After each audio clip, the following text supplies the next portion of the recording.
اللہ کے رسول صلی اللہ علیہ وسلم نے فرمایا کہ ایما امرأۃ نکحت بغیر اذن ولیہا فنکاحھا باطل باطل باطل. 3 بار اللہ کے رسول نے فرمایا کہ کوئی بھی خاتون کہ جو اپنے ولی جائز کی اجازت کے بغیر نکاح کرتی ہے اس کا نکاح باطل ہے باطل ہے باطل ہے.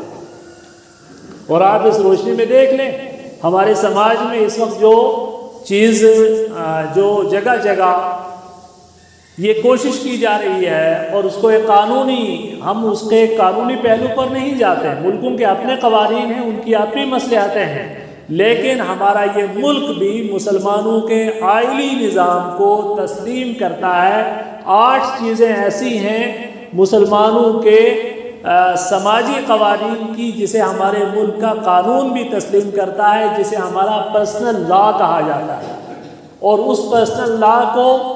آئینی تحفظ حاصل ہے ہماری عدالتوں کے ذریعے, ہمارے قانون کے پارلیمنٹ کے ذریعے, تو اس آئین کے ذریعے. لہٰذا اسی میں ایک نکاح بھی ایک چیز ہے, اور اس اسلامی اس نظام کے تحت یہ ہے کہ مسلمانوں کی جو بھی شادی بیاہ ہوگی, چاہے اس کی رجسٹریشن کسی کورٹ میں ہو کسی وجہ سے, یا اسے کسی ایک مجلس کے اندر اس کو رجسٹرڈ کیا جائے کسی تحریر کے ذریعے, اس کے لیے ولی جائز کی اجازت ضروری ہے. اگر ولی جائز کی اجازت نہیں ہوگی تو وہ نکاح باطل ہے. اور اس چیز کو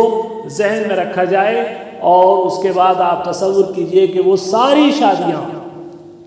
کہ جو بھاگ کر گھروں سے بھاگ کر کی جاتی ہیں, جس میں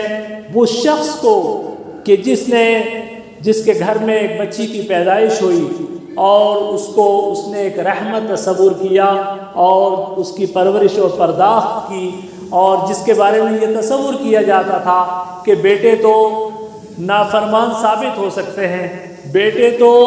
ناخلف ثابت ہو سکتے ہیں, لیکن بیٹی وہ رحمت ہے کہ جو باپ کے لیے ہمیشہ اپنے دل کے اندر محبت کے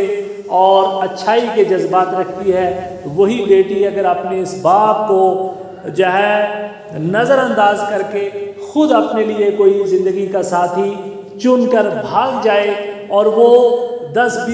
18 20 سال کی جو رفاقت ہے اور وہ جو پرورش ہے, وہ جو محبت ہے, وہ جو تعلق ہے, اس کو ایک شیطانی جذبے کے تحت پاؤں کے تلے سے روند کر گھر سے نکل جائے, اس سے زیادہ بدبختی کی کوئی بات نہیں ہو سکتی. اور اسی لیے محمد رسول اللہ صلی اللہ علیہ وسلم نے فرمایا کہ اس طرح کا کوئی بھی نکاح قانونی نہیں ہے, بلکہ وہ باطل ہے, ناجائز ہے, غیر شرعی.